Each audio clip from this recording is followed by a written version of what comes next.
네, 안녕하세요. 저는 한림대학교 미래융합스쿨 융합신소재공학 전공의 박민 교수라고 합니다. 네, 오늘 바이오메디칼 엔지니어링의 미래와 전망에 대한 강연을 하려고 이 자리에 서게 되었습니다. 일단 많은 학생들이 바이오메디컬 엔지니어링이라고 하는 것에 대해서 궁금해가지고 이 강연을 들으려고 하셨는데 갑자기 왜 융합신소재공학이라고 하는 게 나올까? 네, 좀 궁금하실 수도 있겠죠. 일단은 바이오메디컬 엔지니어링이라고 하는 것 자체가 바이오메디컬이라고 하는 단어도 중요하긴 한데 그 뒤에 엔지니어링이 붙잖아요. 그래서 일단은 공대 기반의 학문이라고 생각하시면 되겠어요. 그리고 저 같은 경우는 지금 융합신소재공학이라고 하는 전공에 속해가지고 교육과 연구를 진행을 하고 있는데요. 제 연구 분야 쪽이 바이오메디컬과 관련이 있습니다. 그래서 바이오메디컬 엔지니어링이라고 할 수가 있겠죠. 조금 이따가 말씀을 다시 드리긴 하겠지만 바이오메디컬 엔지니어링이라고 하는 게 딱히 우리나라의 뭐 기계과, 화공과, 재료과 뭐 이런 식으로 딱 정해져 있는 과가 있는 경우가 거의 드물어요. 왜냐하면 최근에 생긴 학문이고 융합 학문이기 때문에 전통적인 그 학문 기반의 이름으로 되어 있는 현재 그 공대나 자연대 시스템에는 잘 없는 그런 학문이라고 생각하시면 되겠고요. 그렇기 때문에 일단 제가 융합신소재공학이라고 하는 타이틀을 달고 있기는 하지만 일단은 바이오메디칼 엔지니어링 쪽 관련된 일을 하고 있어가지고 이 강연을 하게 되었습니다.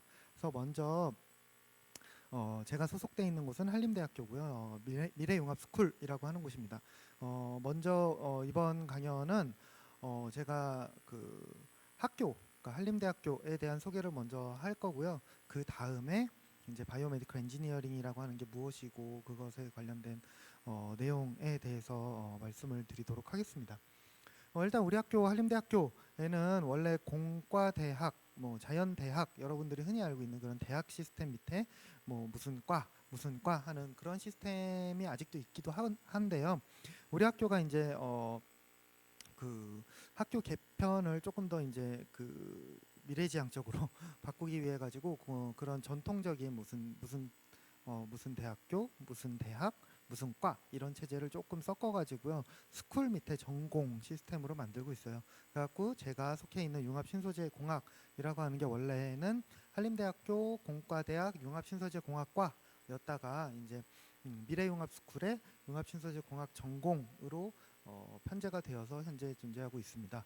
나중에도 이 미래융합스쿨이라고 하는 게 변할 수도 있고요. 뭐 이렇게 학교가 유기적으로 이제 학생들이나 미래 트렌드에 맞춰갖고 계속 변화하고 있기 때문에 그때그때 변할 수도 있어요. 혹시라도 이 강연을 듣는 1학년이나 2학년 학생들이 이제 그때 저 사람이 얘기했던 저 과가 뭐였지 하고 한번 찾아볼 일이 있다. 그러면 한림대학교 융합신소재 정도로만 검색을 하시면 아마 그때 이제 나중에 혹시 바뀌더라도 찾아 들어올 수 있을 거라고 생각을 합니다. 그래서 일단 제 소개를 먼저 드리면요. 저는 박민, 제 이름은 박민이고요. 제가 운영하고 있는 연구실은 바이오융합 소재 연구실에서 연구를 진행을 하고 있습니다. 그래서 현재는 한림대학교 융합신소재공학 전공에 속해 있고요. 보시면은 주요 연구 분야로는 이제 보시면 메디칼 쪽, 바이오 관련된 그런 분야들을 하고 있습니다. 그래서 먼저 학교 소개를 드릴게요. 한림대학교를 왜 선택해야 되는가? 뭐 A 하면서 막 뭐가 있죠. 일단은 한림대라고 하는 거 들어보신 분들이 더 많을 거예요. 사실 우리나라에 있는 대학들 중에서 이름을 딱 들어봤을 때, 거기 들어봤어 하는 데가 서울권에 있는 몇몇 메이저 대학 말고는 그렇게 흔하지 않아요. 그렇죠? 근데 이제 저희 한림대학교는 강원도 춘천시라는 데에 있습니다. 물론 춘천이 이제 뭐 닭갈비도 유명하고 뭐 여러 가지 이제 좀 인지도가 있는 도시이기도 한데 저희 학교가 인지도가 꽤 있는 편이에요. 왜 그러냐면은 의대, 그쵸? 성심병원이 있고 그 다음에 지방에 있는 사립대 중에서도 서 이제 아마 가장 그 재정도 튼튼하고 그 교육 여건이나 연구 여건 이런 게 좋기 때문에 그럴 겁니다.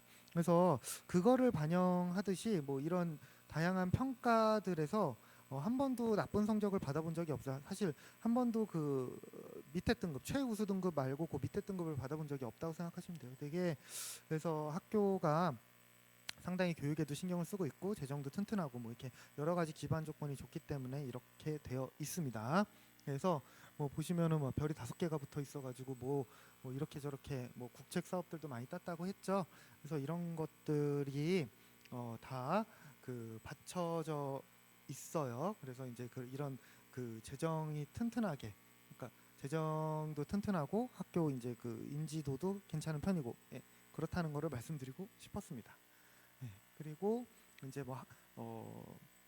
그러니까 정부기관에서 실시하는 평가뿐만 아니라 이제 학생들이 실제로 평가했을 때도 굉장히 그 좋은 평가를 받고 있어요. 예.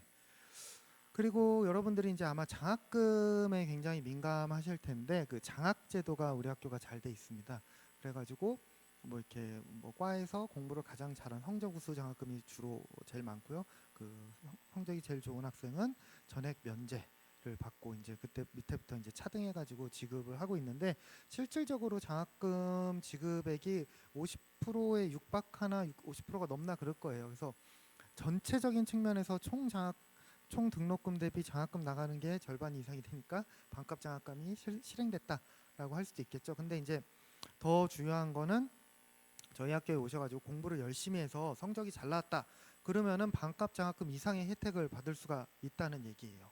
그래갖고 장학제도가 상당히 잘 돼 있기 때문에 이런 거는 자랑할 만하다고 생각합니다. 또한 이제 교통 같은 경우도 서울에서 오기가 편하죠. 사실 저도 이제 춘천에 살기도 했는데 지금은 아이들이 어려가지고 걔네들 그 유치원 다니고 뭐 이런 것 때문에 서울에서 살고 있거든요. 서울에서 청량역에서 춘천역 요 ITX를 이용해서 출퇴근하고 있습니다.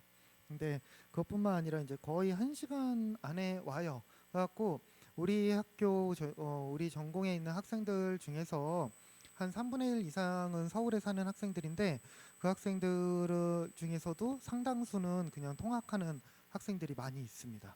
그래서 이제 학교가 춘천 강원도라고 생각하면 되게 멀 거라고 생각을 하는데 꼭 그렇지는 않아요. 생각보다 굉장히 가까이에 있습니다. 물론 이제 또 요 춘천역에 내리면 학교에서 셔틀을 운행을 하고 있기 때문에 학교까지도 편하게 오실 수가 있습니다. 그 다음에 이제 학교가 강의 잘하고 뭐 이런 거는 당연하고요. 그 외에도 여러분들에게 많은 그 대학 생활을 누릴 수 있게 이렇게 많이 준비를 해놨어요. 그래갖고 인성도 중시 여겨갖고 인성 함양적 뭐 대학 생활 이렇게 해가지고 강원대가 또 춘천에 있거든요. 그래서 강원대하고 한림대하고 한강전이라는 걸 합니다. 그래서 교내에서 이렇게 체육 대회를 먼저 열어요. 그래서 여러 동아리들이 있을 거 아니에요. 걔네들끼리 이제 막 그 토너먼트를 벌이죠. 그래서 우승한 팀이 이제 강원대학교하고 한판 붙어가지고 이제 하는 그런 축제도 있고요. 네.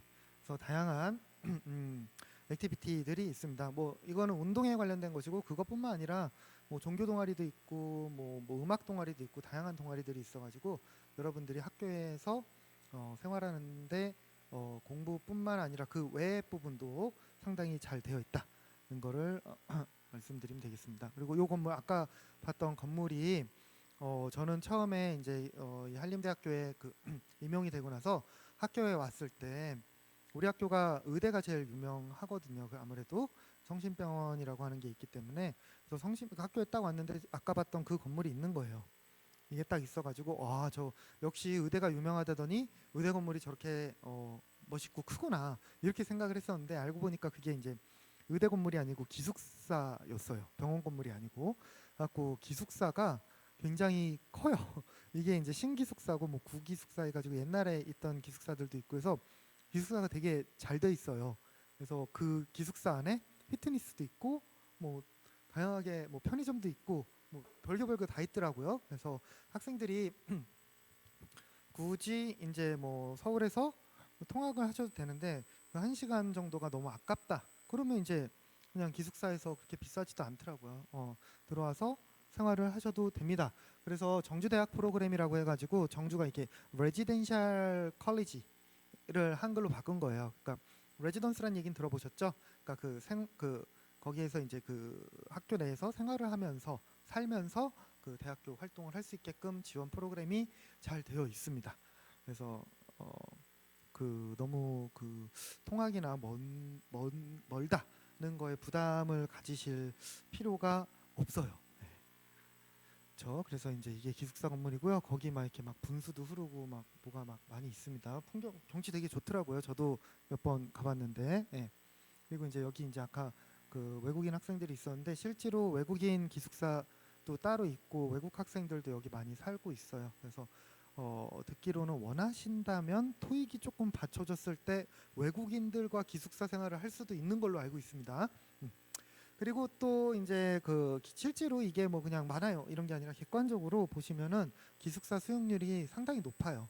그래서 이 정도면은 이게 춘천에 살고 있는 학생들도 있고 굳이 이제 기숙사 말고도 뭐 친척집이나 뭐 이런 식으로 살고 있는 분들 학생들도 있고 또 뭐 나는 기숙사는 뭐 절대 안 돼 체질에 안 맞아 해서 자취하는 학생들도 있고 뭐 그러기 때문에 32% 정도의 수준이면은 거의 부족함이 없다고 하더라고요. 학생들한테 물어봐도. 그래갖고 기숙사 여건도 잘 되어 있다는 것까지 말씀드릴 수가 있겠습니다. 그리고 학교에 딱 들어왔을 때 처음에 큰 건물이 하나가 정면에 딱 보여요. 그게 일송기념도서관이라고 합니다. 학교가 도서관을 최신식으로 건립을 해놨어요. 그래서 이게 아마 4층에 지하 몇 층인가 해서 꽤 크거든요. 그래서 안에 당연히 도서관이니까 책도 굉장히 많이 있고요. 그뿐만 아니라 도서관이 꼭 책만 보는 데가 아니라 공부를 하는 곳이라고 생각을 하시면 돼요. 그래서 학생들이 공부할 수 있게끔 상당히 잘 해놨습니다. 조용하고요. 그래갖고 아까 말씀드렸던 장학제도가 잘 돼 있다고 했잖아요. 그러니까 저희 학교에 오셔가지고 도서관에서 열심히 공부를 해가지고 공짜로 학교를 다니실 수도 있을 것 같아요. 물론 공부를 열심히 하셨을 때. 그래서 이제 이렇게 그 여러분들이 공부를 할 수 있는 그 분위기를 조성을 하기 위해서 이렇게 그 시설들이 다 갖추어져 있어요.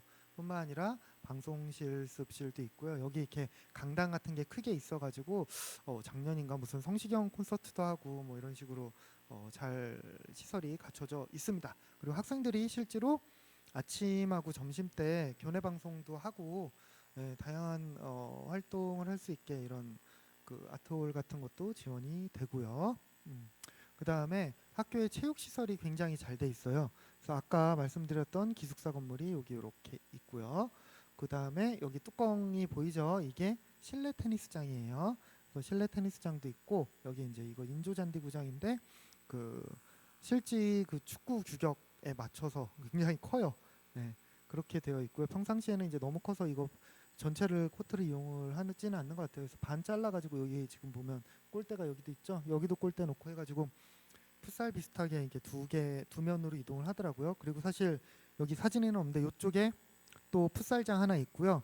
또 저쪽으로 넘어가면은 그 이번에 그 천연잔디로 돼 있는 구장 요거보단 좀 작은데 그것도 만들었고 그 다음에 실외 농구 코트 있고 그 다음에 실외 테니스장 있고 이거는 실내 테니스장이고요. 그 다음에 골프 연습하는 데도 있고 그런 거 다 있습니다. 그리고 이거는 우리 학교가 아니고요. 학교 옆에 있는 절이고요. 그래서 이렇게 되어 있고요. 학교에 딱 들어왔을 때 도서관 말고 오른쪽에 바로 보이는 게 이 스포츠 센터가 있어요. 그래서 보시면은 수영장 당연히 실내 수영장이 하나가 있고요. 그 다음에 여기 이쪽에 잘 안 보이는데 여기 이제 헬스장 있고 실내 스쿼시 할 수 있고 실내 농구장 있고요. 물론 거기서 배드민턴도 치는 것 같더라고요. 그 다음에 또 뭐 있냐, 뭐 필라테스도 하고 뭐 그러더라고요. 그래서 여기 보시는 것처럼 체육 교과목을 의무적으로 하나는 이수를 하셔야 되고요. 그뿐만 아니라 뭐 수영이나 헬스, 필라테스, 스쿼시 뭐 이런 거 그냥 좋아하시는 분들 취미로 하고 싶기도 하잖아요. 이게 이제 아침 쪽에는 그냥 이게 수영 강사들이 그 일반 수영장처럼 강습하는 프로그램도 있어요. 아쿠아로빅도 있고 뭐 그런데 그런 거 학생들이 할 수 있습니다. 물론 학생들은 제가 알기로는 50% 감면해 주는 걸로 알고 있어요. 그래갖고 운동 좋아하시는 분들 다양한 액티비티 할 수 있게끔. 그러니까 학교가 공부할 수 있는 면학 분위기도 잘 조성이 되어 있고요. 그 외에 다른 시설들도 상당히 잘 돼 있어요. 그래갖고 여러분들이 오셔가지고 부족함 없이 생활할 수 있도록 여건을 다 갖추고 있습니다. 또한 제일 중요한 게 요즘은 취직이잖아요. 취직이 잘 될 수 있도록 학교가 그 오디세이 프로그램이라고 해가지고 그런 것도 운영을 하고 있어요. 그래서 1학년 때는 들어오면은 교내에서 토익 한번 보고 교내 토익이 그 매년 있는 걸로 알고 있어요. 그거 보고 그 다음에 MBTI 적성 검사하고 뭐 그런 거에서 내가 누구인가를 먼저 파악을 하고 그 다음에 2, 3, 4학년으로 올라갈수록 조금 더 이제 심도 있게 취직을 준비할 수 있도록 프로그램을 운영을 하고 있고요. 저희 교수진들이 계속 면담도 하고 막 그러면서 학생들을 케어를 하고 있어요. 그래갖고 학생들의 진로에 대한 고민 같은 것도 상당히 신경을 쓰고 있고요. 나중에 나오겠지만 저희 전공은 취업률이 상당히 좋아요. 네. 그리고 이제 학교가 병원이 상당히 잘 돼 있어요. 그래서 춘천성심병원은 이제 한림대학교 옆에 같이 있어요. 강원도 춘천에. 그 다음에 이제 동탄, 한강, 강동, 한림대학교 성심병원, 강남성심병원 이 5개는 강원도가 아니라 경기도 서울 쪽에 있습니다. 동탄은 동탄에 있을 것이고 한강성심병원, 강동성심병원, 강남성심병원 이 3개는 서울에 있고요. 한림대학교 성심병원 요거는 아마 평촌에 있어요. 그래갖고 이제 병원이 상당히 잘 돼 있고요. 그에 따라서 당연히 학생들에게도 아마 의료 혜택이 조금 있는 걸로 알고 있는데 확실히는 모르겠네요. 아무튼 그렇습니다.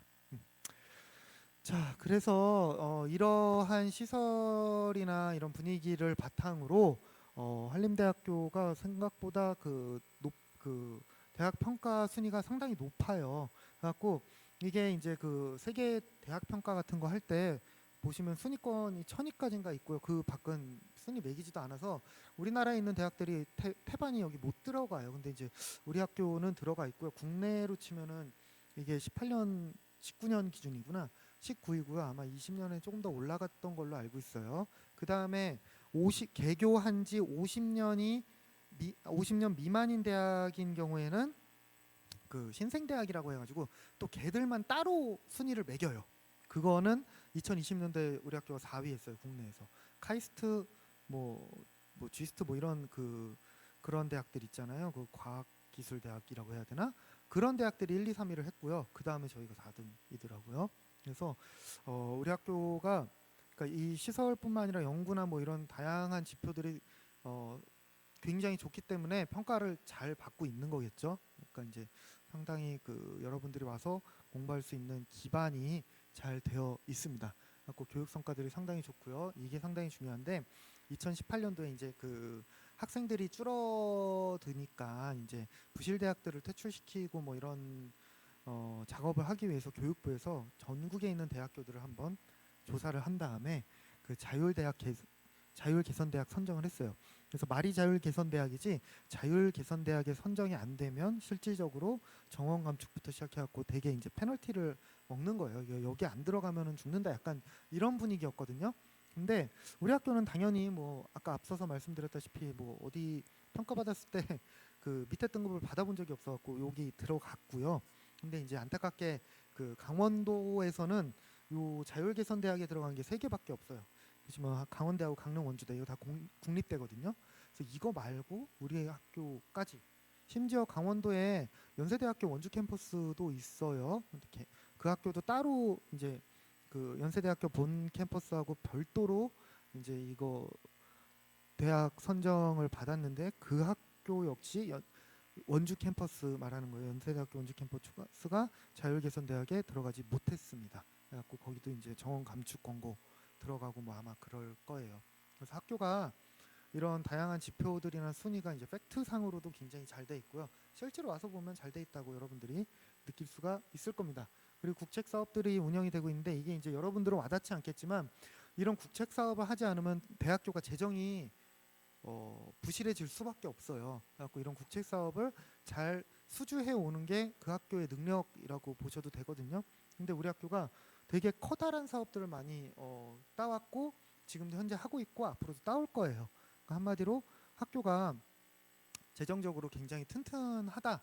그러니까 이게 다 어디로 가 있어요? 여러분들이 와서 공부하는데 그런데 사용이 되겠죠. 그러니까 이제 학교가 여러분들을 위해서 투자할 준비가 되어 있다고 보시면 되겠습니다. 네, 그래서 이제 학교에 대한 간략한 소개 여기까지 해드렸고요. 저는 이제 다시 한번 말씀드리지만 미래융합스쿨 융합신소재공학 전공에 소속이 되어 있어요.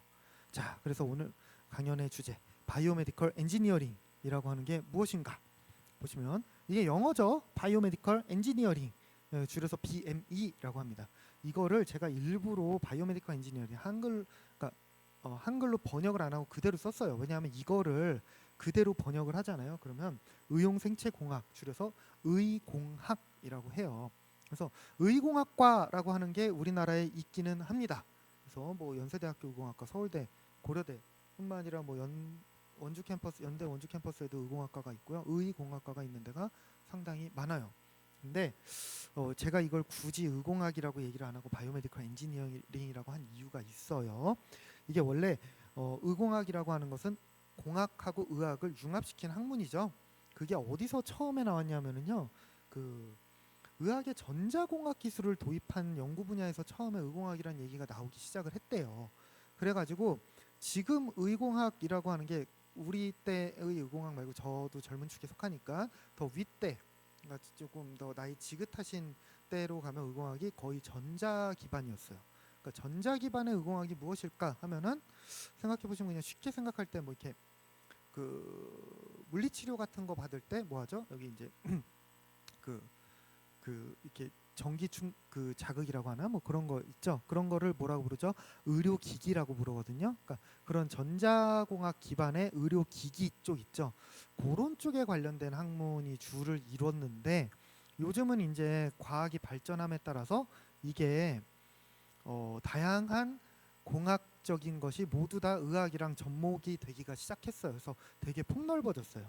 그래서 여기 보시는 것처럼 생물 정보공학, 생체역학, 생체재료, 의과학 뭐 되게 많아요. 의료기 전통적으로 의료기기는 당연히 들어가고요. 그것뿐만 아니라 생체재료 쪽도 생각해 보실 수가 있을 것 같아요. 그래갖고 생체재료 뭐죠?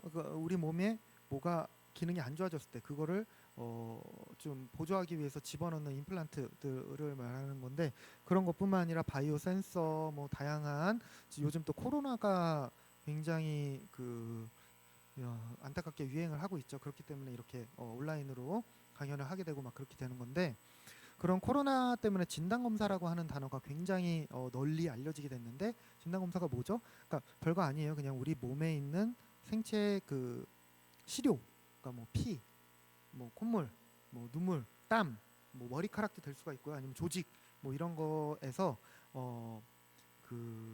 병의 원인이 되는, 그러니까 병이라고 진단을 할 수 있을 만한 어떠한 바이오마커라고 하는데 그런 것들의 농도나 있는지 유무 같은 거를 판별하는 걸 진단 검사라고 하죠. 코로나 같은 경우는 우리 몸에 없던 코로나 RNA가 몸에 존재를 한다. 그러면 그게 이제 코로나에 걸린 거잖아요. 그러니까 그 생체 시료, 그러니까 뭐 보통은 여기 비강 같은 데서 이제 샘플을 채취하게 되는데 그런 데에 코로나에 관련된 RNA가 있는가 이런 거를 검사하는 게 진단 검사입니다. 그러니까 그런 거를 검사하는 것 자체는 의공학은 아닌데요. 그런 거를 검사하는 기계는 의료기기에 속합니다. 그래갖고 이게 의료기기라고 얘기를 할 수가 있고요. 그거 역시 이제 코로나를 진단하는 기계들, 그러니까 바이오 센서 같은 것들이죠. 그런 게 이제 바이오메디컬 엔지니어링 쪽에 속하게 됩니다. 그래갖고 제가 이거를 약간 구분지으려고 일부러 의공학이라고 안 하고 이렇게 바이오메디컬 엔지니어링이라고 했어요. 또한 안타깝게도 대다수의 의공학과라고 하는 게 의대에 소속이 돼 있어요. 그래가지고 그 의공학과라고 하는 게 학부 과정이 없어요. 여러분들이 수능을 쳐서 들어갈 수 있는 과가 거의 아닌 경우가 대부분이에요. 그래서 대학원 과정만 있어가지고 뭐 다른 생물학이나 뭐 재료공학이나 뭐 다른 이렇게 기본적인 전공들을 졸업하고 대학원에 갈 때 선택을 할 수 있는 코스인 경우가 대부분입니다. 그래갖고 아직까지 우리나라에 이 바이오메디컬 엔지니어링과 관련된 정확한 학과가 잘 없어요. 그래서 우리 학교 같은 경우도 융합 신소재 공학 전공이라고 돼 있는데 사실 신소재 공학이라고 하는 건 재료 공학에 관련된 거거든요. 근데 그 앞에 융합이 붙었죠. 그래서 우리는 한림대학교가 의대가 유명하고 바이오 쪽이 강하기 때문에 바이오하고 재료를 융합시켜 가지고 융합 신소재 공학 전공을 만든 거예요. 그래서 저희 전공 역시도 교수님들이 연구 분야는 다 바이오메디컬 엔지니어링 쪽에 관련돼 있고요. 교육 역시도 기존의 재료 공학과 이제 바이오메디컬 엔지니어링 쪽 관련된 거를 같이 교육을 하고 있습니다. 그래서 이게 바이오메디컬 엔지니어링이라고 하는 게 요즘 들어서 상당히 각광받고 있어요. 왜 그러냐면은 일단 바이오메디컬 패러다임 자체가 변하고 있어요. 옛날에는 find it, fix it, 그러니까 뭐냐, 병에 걸린 사람이 어떤 병에 걸렸는지 찾아서 fix, 고쳐라, 요런 거였는데 이제 요즘 세대로 넘어가기 시작하면서 predict, prevent, personalize 이런 얘기가 나오기 시작합니다. predict, 예방하는 거예요. 예측하는 거예요. 그러니까 건강 검진을 할 때 이미 너 병에 걸릴 위험성이 크다, 조심하세요, 그래서 주기적으로 계속 관찰을 합시다, 이렇게 해서 병 초기에 발견을 한다든지 아니면 병이 발견되기 전에 미리 치는 거죠. 그래서 프리벤트, 예방까지 하는 거, 요런 쪽으로 가고 있어요. 그러니까 어떻게 되겠어요? 이게 프리딕트하고 프리벤트를 하기 위해서는 이 병이 완전히 찼다해서 딱 봐도 무슨 병에 걸렸네요, 증상만 봐도. 그러기 전에, 증상이 있기 전에 미리 발견을 해야 되겠죠. 그러려면 어떻게 해요? 바이오 센서나 진단 검사가 중요해지는 거예요. 그러니까 건강검진을 할 때 혈액을 뽑잖아요. 그 혈액 검사를 할 때 거기서 벌써 암이다, 이런 거를 판별을 할 수가 있어야 돼요. 그런 걸 하기 위해서 의료기기가 발전을 했기 때문에 그런 게 가능한 거고, 앞으로도 더 발전하면 이런 게 더욱더 수월하고 저렴한 가격으로 더 정확하게 할 수가 있겠죠. 그렇기 때문에 바이오메디컬 패러다임이 변하고 있게 되고, 그럼으로 인해서 바이오메디컬 엔지니어링 쪽이 각광을 받고 있어요. 실례로 조기 진단이라고 하는 게 이제 더 빨리 검진을 해서 찾아내는 거예요. 암 같은 게 조기 진단 중요하다는 얘기를 많이 하죠. 그래서 여기 보시면은 렁, 그러니까 이게 뭐죠? 폐, 그리고 뭐 이거 장이 그 대장 얘기하는 거예요. 그리고 오베리언, 이게 난소거든요. 그러니까 이런 암들이 있죠. 폐암 같은 경우만 그냥 예를 들게요. 그랬을 때 여기 보시면 다이고나이스드라는 게 이제 진단하다는 얘기인데, 레이터, 그러니까 스테이지 4죠. 4기에 진단을 했을 때 살아날 확률, 네, 10%가 안 돼요. 이게 사람이 10명인데 파란색이죠. 그러니까 10%가 진짜 채 안 돼요, 생존율이. 그런데 1기에 발병을 하면은 30% 이상 살 수 있어요. 근데 이거는 폐암 같은 경우는 상당히 힘든 암이기 때문에 그렇고, 나머지 암들 보세요. 1기에 진단해서 찾아내면은 생존율이 90%가 넘어가요. 흔히 이런 얘기를 할 때 의사 선생님들이 이게 1기에 발견을 한 다음에 죽을 확률보다 이 병 진단하려고 병원 가다가 교통사고 당할 확률이 더 높다고 얘기할 정도로 생존율이 상당히 높아요. 그래서 이 조기 진단을 빨리 하면 많은 사람들을 생명을 구할 수가 있게 됩니다. 그렇죠? 그리고 이거는 이제 그 맞춤 의료라고 하는데, 암이라고 하는 것도 같은 폐암 뭐 이런 게 걸렸다고 했을 때 다 똑같은 암세포가 아니에요. 되게 타입들이 다양하거든요. 그러니까 그 타입별로 듣는 약도 다 달라요. 그렇기 때문에 어떤 약은 어떤 사람한테는 듣고 어떤 사람한테는 안 듣고 뭐 이러잖아요. 그게 왜 그러냐면 암들이 타입이 다 달라서 그렇거든요. 그렇기 때문에 이 암을 그냥 폐암입니다를 진단하는 수준을 넘어서 당신은 폐암인데 폐암 세포 중에서도 어떤 타입이에요, 이런 것까지를 진단을 할 수 있게 개발이 되어 가고 있어요. 그렇게 되면 맞춤형으로 약을 투여할 수가 있겠죠. 어떤 타입이니까 어떤 약을 씁시다, 뭐 이렇게. 그러니까 그런 게 가능하려면 지금도 이제 그런 시도를 상당히 많이 하고 있고요. 그러려면 이제 의료기기 쪽 관련된 게 상당히 많이 발전이 돼야 되고, 당연히 사람은 살고 싶으니까 저런 식으로 맞춤 의료를 받고 싶어 하겠죠. 그렇게 되기 때문에 그런 그 최첨단 의료기기에 대한 그 수요가 굉장히 높아요. 그렇기 때문에 바이오메디컬 엔지니어링이 각광받고 있습니다. 또한 인구가 늙어가고 있죠. 이건 여러분들 다 아는 거니까 당연할 거예요. 이게 인구 구조가 피라미드에서 역피라미드가 돼버렸어요. 그러니까 노령 인구들이 굉장히 많아지는데, 이게 뭐가 문제냐면 요 그래프를 보시면 되거든요. 이게 자세히 안 보이시겠지만 Y축이 나이예요. 그리고 이게 한쪽은 남자고 한쪽은 여자인데 그 나이대별로 1인당 의료비가 얼만큼 들어가는가를 이제 표시를 해놓은 겁니다. 그래서 여기 제일 밑에가 1살 미만인데, 애기들 태어나면 다양한 검진도 많이 하고 태어나자마자 이제 아픈 애기들이 상당히 많이 있기 때문에 이때는 의료비가 빡 많이 들다가, 그거 넘어가기 시작하면 이제 거의 안 들죠. 지금 이 강연을 듣고 있는 여러분들은 아마 여기 쪽에 있을 테니까, 이 밑쪽에 있으니까 의료비가 거의 안 들어가요. 물론 저도 이 밑에 있기 때문에 여기쯤 있겠죠. 여러분들하고 비슷한데. 그렇기 때문에 의료비가 거의 안 들어가는데, 이 나이가 들어가면 들어갈수록 기하급수적으로 의료비가 늘어나게 됩니다. 그래서 제일 위가 85세 이상인데 85세 이상이 되면 1인당 의료비가 엄청나게 늘어나요. 그래서 인구가 감소하는 것보다 인구가 노령화되는 속도가 더 빠르기 때문에 의료비 지출이 더 커지고 있어요. 총체적으로 인구가 줄어들고 있음에도 의료비 지출은 커지고 있습니다. 즉 이게 이제 안 좋게 들릴 수도 있긴 하겠죠. 의료비가 막 많이 지출되니까 이거 어떻게 막 국가적 낭비 아니야 이런데 어쩔 수 없어요. 그거는. 그리고 공학적인 입장에서 생각을 해보면 의료비 지출이 많아진다는 거 의료 시장이 커진다는 거예요. 의료 시장이 커지니까 어떻게 되겠어요? 의료 시장에 대한 수요가 늘어나겠죠. 즉 그때 여러분들은 어떤 생각을 해야 되느냐? 의료기기나 의료 시장이 커지니까 의료 관계자가 돼야 되겠다. 그러니까 의료기기 회사에 취직을 할까? 내지는 의료기기 사업을 해야 되나? 뭐 이런 거 있죠. 이런 식으로 생각을 하시면 될 거예요. 그러면 더 장사도 잘 되고 취직도 잘 되고 뭐 그렇단 얘기입니다.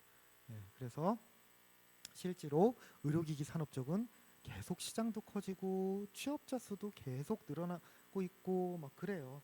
그래갖고 이게 이제 바이오메디컬 엔지니어링 쪽이 굉장히 각광을 받고 있어요. 네. 그리고 당연히 이제 바이오 헬스 분야도 수요가 커지고 있고요. 인력 부족률 같은 게 바이오 헬스가 여기 33.5%인데 이제 굉장히 높아요. 그리고 고용 유발 기수도 상당히 높은 편이고요. 네. 심지어 CNN에서 그 앞으로 향후 미래의 미국의 100대 직업을 선정을 했는데 1위가 바이오메디컬 엔지니어예요. 저 이게 바이오메디컬 엔지니어가 의사 혹은 간호사 뭐 이런 쪽 바이오메디컬 종사자를 뜻하는 게 아니에요. 엔지니어가 붙으면 공학자예요. 공학자. 즉 의료기기를 개발하는 그런 사람들, 생체 재료를 개발하는 엔지니어 이런 사람들을 뜻하는 겁니다. 그래서 이런 바이오메디컬 엔지니어링 쪽이 상당히 장래가 유망할 거예요. 또한 삼성 역시도 바이오 쪽에 포커스를 하고 있죠 요즘. 네, 그렇습니다. 그래서 저희 그 융합 신소재 공학 전공에서는 아까 말씀드렸다시피 재료 기반의 학문이에요. 신소재라고 하는 건 재료거든요. 근데 그거를 바이오하고 융합을 해서 바이오메디컬 엔지니어링 쪽에 그 교육과 취직 쪽을 목표로 설립이 되고 그런 교육을 진행을 하고 있습니다. 그래서 원래 전통 재료 쪽에서는 뭐 했냐면요. 재료공학이라고 하는 거 그냥 생각했을 때 재료 뭐가 생각나요? 뭐 유리 뭐 이런 거 생각나죠. 철강 재료 뭐 이런 거. 그게 진짜 옛날의 재료공학이 맞아요.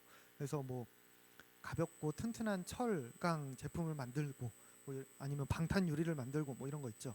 그런 쪽이 전통의 재료 공학이었고요. 그 다음에 제가 대학교 다닐 때쯤 되면은 그런 것들이 조금 융합돼서 디바이스 쪽에 그 교육 같은 게 포커스가 되었습니다. 그래서 반도체나 메모리, 디스플레이 같은 쪽을 주로 연구하고 그쪽으로 취직이 됐는데 문제가 뭐죠? 이 반도체나 메모리, 디스플레이 이쪽이 중국이 무섭게 따라오고 있고 중국에서 엄청나게 투자를 하고 있어요. 그래서 중국한테 따라잡히는 게 얼마 안 남지 않았을까? 내지는 안 따라잡히더라도 그 중국하고 격차를 벌리기 위해서 굉장히 노력을 많이 해야 돼요. 그렇죠. 이게 규모 산업이라고 해야 되나 그런 거라서 규모가 커지는 쪽을 따라잡 그 가격적으로 이기기가 힘든 구조거든요. 그렇기 때문에 그 중국을 조심해야 된다. 그런 거죠. 그러니까 좀 앞으로 그 중국한테 이기고 있다 선 치더라도 경쟁이 너무 치열하니까 상황이 그렇게 좋지 않을 것 같아요. 그래서 제가 재료공학을 전공할 때만 해도 이런 쪽이 유망한 산업이고 현재까지는 유망하고 잘 우리나라를 견인하고 있기 때문에 잘 나가긴 하지만 이게 이제 여러분들 세대에서 여러분이 대학교를 졸업하고 혹은 대학원까지 가면 한 10년 정도가 흐를 텐데 그 다음에 사회에 나와가지고 이런 쪽 일을 계속 할 수가 있을까라고 했을 때 어려울 수도 있겠다는 생각을 들었어요. 그렇다면 미래에는 무엇을 해야 되는가?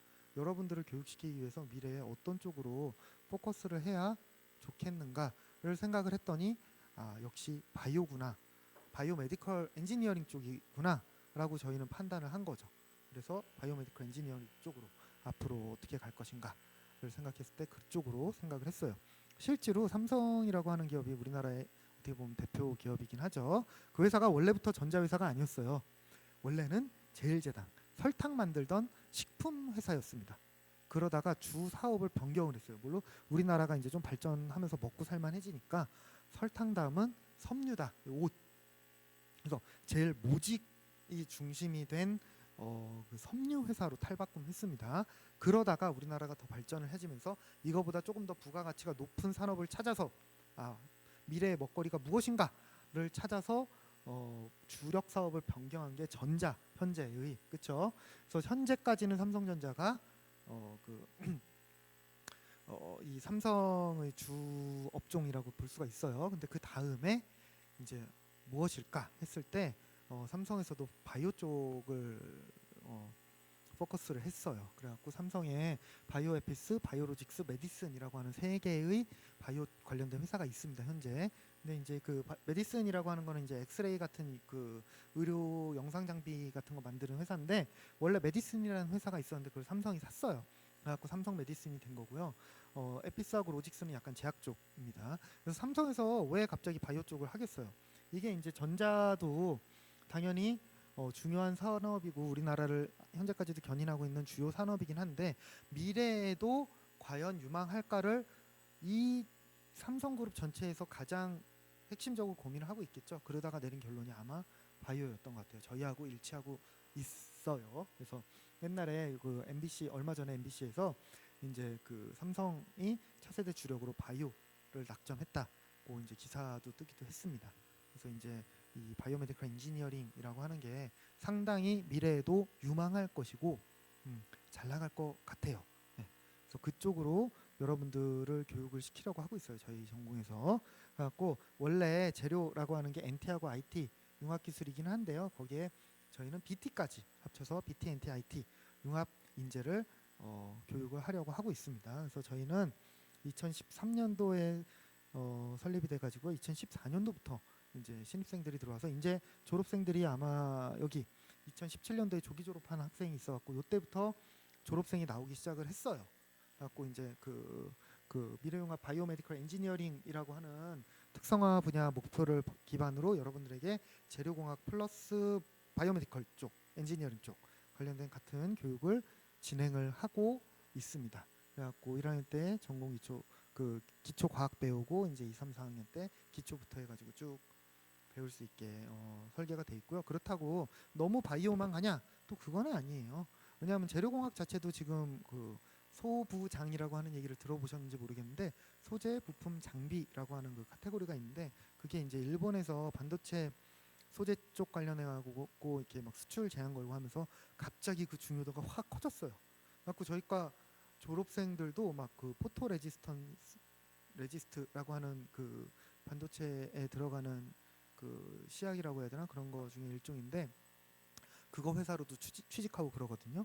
그래서 이제 보시면은 그 저희가 이제 꼭 바이오만 고집하는 거는 아니고 저희 연구 분야가 이제 바이오 쪽인 거지 학부생들을 교육하는 거에서는 신소재 쪽하고 바이오메디컬 엔지니어링 쪽 다 교육을 하고 있다는 거를 말씀드리고 싶습니다. 그래갖고 고용노동부에서 나중에 이제 그 취직하기 쉬운 분야를 봤을 때 거의 다 공대 쪽이죠. 저희는 이제 기계금속, 전기전자, 화공, 의료 이런 쪽을 커버할 수가 있습니다. 그래서 앞으로도 취직이 잘 되는 장래 유망한 곳이에요. 그래서 저희 쪽을 졸업하면은 당연히 이제 재료 기반 쪽뿐만 아니라 바이오, 의료기기, 공정 뭐 이런 그 바이오나 의료기기 쪽으로도 갈 수가 있고 다른 기본적인 그 전통 재료 관련된 회사로도 취직을 할 수 있고 뭐 이렇게 되어 있습니다. 그래서 실제로 말만 그런 게 아니라 저희가 그 취업률이 거의 80%에 육박을 해요 현재. 그래서 대학원 같은 경우도 우리 학교로 온 애들이 지금 5명이라고 써 있는데 졸업생이 2017년부터 나왔고 그게 이제 그 군대 간 남자들은 군대를 갔다 오니까 여자들보다 졸업을 좀 늦게 해요. 그래서 군대 간 학생들이 아마 인제 졸업을 하기 시작할 거예요. 그렇기 때문에 거의 여자 학생들 그리고 한 절반 이하만 졸업을 한 상태라서 총 졸업자가 아마 50명 될래나 그렇습니다. 근데 이제 대학원의 진학률이 상당히 좋아요. 서울에 있는 유수 대학들로도 진학을 많이 하고 있고요. 우리 학교에 와서도 계속 이제 학업을 이어가고 있는 학생들도 많이 있고 또한 취업 역시 삼성전기를 비롯해서 뭐 국립암센터뿐만 아니라 이제 다양한 상장 기업들 바이오 관련된 회사들이거든요. 이거 거의 다. 그래서 이런 회사 쪽으로 잘 취직을 해가지고 취업률이 상당히 높아요. 네. 그래서 저희 교수진들도 이제 바이오메디컬 엔지니어링 교육을 하기 위해 가지고 겸임 교수님들로 여기 이제 보시면 춘천성심병원 병리과 교수님하고 이제 춘천성심병원 이비인후과 교수님하고도 이제 겸임으로 모시고 해가지고 다양한 교수님들이 이제 융합 교육을 진행을 하고 있습니다. 네, 그래요. 그래서 뭐 교수 소개인데 뭐 요거는 이제 나중에 관심 있으신 분들은 홈페이지 들어와서 보시면 될 것 같고요. 저는 이제 여기 있고 제가 연구하는 분야는 임상진단이라고 해갖고 혈액검사 쪽하고 바이오 센서 뭐 이런 거를 하고 있어요. 이게 아직까지도 이제 제가 바이오메디컬 엔지니어링이라고 하는 거에 대해서 두루뭉실하게 앞쪽에서 한 페이지만 얘기하고 막 앞으로 유망하다고만 얘기했지 바이오메디컬 엔지니어링이 그렇다면 뭘까 되게 아직도 좀 긴가민가 하시는 분들도 있을 거예요. 이게 저도 설명하기가 애매해요. 왜냐하면 너무 넓으니까. 바이오메디컬이라고 하는 게 의학, 그러니까 의과학 뭐 이런 쪽이라고 보시면 되죠. 엔지니어링은 공학이에요. 그러니까 바이오메디컬 엔지니어링이라고 하는 것은 공대 기반의 모든 거가 바이오메디컬 쪽으로 응용되면 다 그냥 바이오메디컬 엔지니어링이라고 보시면 돼요. 그래서 대표적인 게 생체 재료나 의료기기 생각하시면 됩니다. 대표적인 게 그러니까 우리는 재료과니까 뭐가 있을까 하면 심지어는 콘택트 렌즈 있죠. 렌즈도 눈하고 접하고 있는 의료기기예요. 걔도 그런 식으로 너무나도 범위가 넓어요. 근데 이제 다양한 공학적으로 쓰이는 모든 디바이스나 장치들이 생체 내에 심어지게 되면은 이게 환경이 그냥 여러분들이 공기 중에 있는 이런 거하고 생체 내는 환경이 완전 다르잖아요. 그래서 고동도 다르고 부작용도 날 수 있고 막 이런 거기 때문에 또 생각할 게 굉장히 많아져요. 그래서 연구할 가치도 있고 앞으로도 유망하고 막 그런 거거든요. 그렇기 때문에 바이오메디컬 엔지니어링이라고 하는 걸 딱 한마디로 정의하기는 힘들고요. 그냥 우리나라 말로 바꿨을 때 의공학, 그러니까 의학하고 공학의 융합학문이라고 생각을 하시면 되고, 그래서 내가 생각할 수 있는 모든 공학적인 게 다 의학 쪽으로 저기 그 융합이 돼서 활용이 된다. 그럼 다 그냥 의공학이다라고 생각하시면 되겠습니다. 그래서 그 중에서도 저 같은 경우는 바이오센서하고 뭐 임상진단, 뭐 혈액검사 이런 쪽을 진행을 하고 있고요. 뭐 다른 분들 같은 경우에는 뭐 성건영 교수님이라고 하시는 분의 연구실인데 뭐 인공장기 뭐 이런 것도 연구를 하세요. 이런 것도 있고 뭐 인공장기라고 하는 게 뭐냐면은 뭐 피부 같은 거 있죠. 이런 피부 같은 거를 이렇게 요만한 칩으로 만들어요. 거기에다가 우리 피부에 있는 세포들을 이렇게 배양을 해서 피부하고 똑같은 리액션을 할 수 있는 조그만 칩을 만들어요. 그럼 그걸 어디다 쓰냐고 생각을 할 수 있겠는데 이게 화장품 회사에서 정말 각광받고 있는 분야예요. 왜 그러냐면은 그 화장품이 동물 실험이 다 금지가 됐어요. 그래갖고 화장품을 만든 다음에 테스트를 못 해요. 그렇다고 인체에다 바로 테스트할 수는 없잖아요. 뭐가 날 수도 있고 부작용이 날 수 있으니까. 그래서 이런 칩을 만들어 갖고 거기다가 화장품을 테스트하는 거예요. 그랬을 때 그거는 이제 인간 피부 세포니까 동물 실험보다 조금 더 정확한 인체하고 똑같은 효과를 볼 수가 있겠죠. 그래서 이 화장품을 발랐더니 뭐 예를 들어서 인간 피부 세포가 있는 그 칩에서 염증 반응을 유발하는 인자들이 막 쏟아져 나오기 시작했어. 그러면 이 화장품을 발랐을 때 피부에서 염증이 날 수가 있겠구나. 그럼 이거 쓰면 안 되네. 이런 식으로 더 효율적으로 테스트를 해볼 수가 있는 거예요. 그래서 그런 게 이제 인공장기가 들어가 있고요. 뭐 또 다른 분들은 이제 여기 나노바이오 재생의학 연구소라고 돼 있죠. 그래서 뭐 이렇게 그 재생의학이라고 해갖고 생체에다가 심는 뭐 그런 소재들, 뭐 재생 소재들, 뭐 이런 재생을 도와주는 소재들, 뭐 그런 쪽 관련된 거 연구하시는 분도 있고, 그렇습니다. 그래서 다양한 교수님들이 여러분의 교육을 위해서 우리 과에 계시고 이제 여러분들에게 교육을 진행을 하고 있고요. 연구도 진행을 하고 있어요. 그리고 이제 여러분들이 그냥 와서 뭐 학문만 배우고 나가면 크게 쓸모가 없잖아요. 그래서 저희는 실습할 수 있는 공간을 만들어 놨습니다. 그래갖고 이제 그 공정 실습실이라고 해가지고 공정을 할 수 있는 모든 장비들 굉장히 고가의 장비들이에요. 이런 거를 다 구비를 해 놓고 있고요. 뭐 방막 실습도 할 수 있게 모든 장비를 다 구축을 해놓고 실제로 3학년 때 실습 그 과목을 운영을 하고 있어서 여러분들이 그 이런 바이오메디컬 관련된 실습을 할 수가 있게끔 되어 있습니다. 또한 당연히 바이오메디컬 엔지니어링이기 때문에 바이오 관련된 거를 해야 되겠죠. 그래서 바이오 칩 같은 것도 만들어보고 실험 실습을 할 수 있게 실험 실습실을 다 구비를 해놓고 여러분들한테 실제로 실습을 하고 있어요. 그렇기 때문에 진짜로 그 한림대학교 미래융합스쿨 융합신소재공학 전공에서는 그 바이오메디컬 엔지니어링이라고 하는 특성화 분야를 잡아서 바이오메디컬 엔지니어를 양성해내는 그런 준비가 되어 있다는 거를 알아두시면 좋겠습니다. 네, 그래서 보시면은 이제 그 뭐 이건 연구 쪽이라서 크게 뭐 상관은 없을 것 같고요. 그래서 바이오메디컬 엔지니어링이라고 하는 게 여러분들이 처음에 이 강연을 듣기 전에 생각했던 거하고 조금 다를 수도 있을 거예요. 그렇죠? 그래서 뭐 어떤 학교 갔을 때는 바이오메디컬이라는 단어에만 꽂혀가지고 이렇게 무슨 간호사나 아니면은 그 의대 그 병원에서 이렇게 그 뭐지 요양사 같은 그런 쪽 관련된 거를 교육하는 학문인가 뭐 이렇게 생각하시는 학생들도 많이 있더라고요. 아니에요.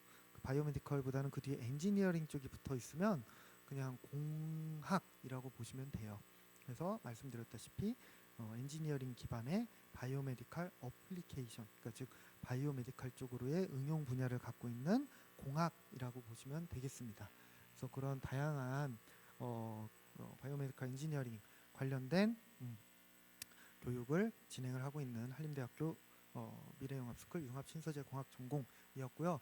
오늘 강연이 여러분들에게 바이오메디컬 엔지니어링이라고 하는 게 무엇인지 그래도 어렴풋이 좀 이렇게 개념을 잡을 수 있는 시간이었으면 좋겠네요. 혹시 또 궁금한 사항이 있으면 이게 지금 화면 밑에가 보이나? 네, 여기 보이는 것 같긴 하네요. https ms2.한림. 예, 여기 보이죠? ac.kr. 예, 이게 저희 전공 홈페이지입니다. 여기 들어와 보시면은 뭐 교수진이나 아니면 연구 분야나 아니면 그거 말고도 다양하게 재밌는 것들이 많이 있어요. 꼭 그런 거 한번 보시면 좋을 것 같아요. 그래가지고 네, 그리고 저희 전공에서 페이스북 홈페이지도 운영하고 있기는 한데요. 뭐 저기 홈페이지, 그러니까 일단 저희 전공 홈페이지 들어와 보시면 그런 거에 관련된 정보도 보실 수가 있을 것 같습니다. 네, 그래서 오늘 바이오메디컬 엔지니어링의 미래와 전망에 대해서 여러분들이 이 바이오메디컬 엔지니어링이라고 하는 게 얼마나 미래에 그 각광받는 분야일지에 대해서 좀 이렇게 가슴속에 그 품어두셨으면 좋겠고요. 예, 혹시 이제 그 뭐냐 바이오 쪽에 관심이 있으신 분들은 꼭 한번 생각을 해보세요. 이 바이오메디컬 엔지니어링이라고 하는 쪽이 진짜로 미래의 장래유망한 학문 중에 하나이기 때문에 그렇습니다. 네, 그래서 오늘 제가 이제 바이오메디컬 엔지니어링의 미래와 전망에 대해서는 여기까지 말씀을 드릴게요. 혹시라도 더 궁금하신 게 있으신 분들은 홈페이지 들어와 보시고요. 아까 제가 박민이라고 했었죠. 그 홈페이지에 교수진 보면은 제 이름 있을 거고 거기에 이메일 주소 있을 거예요. 그래서 진짜로 궁금한 게 있으면은 여기 전화번호가 033-248-3553 이게 이제 저희 과 사무실이라고 해야 되나? 그쪽에서 받을 건데 거기다가 문의를 하던지 아니면 홈페이지에서 찾아보시던지 해서 저한테 이메일을 주시면 될 것 같습니다. 네, 그러면 오늘 강연은 여기까지 하겠습니다.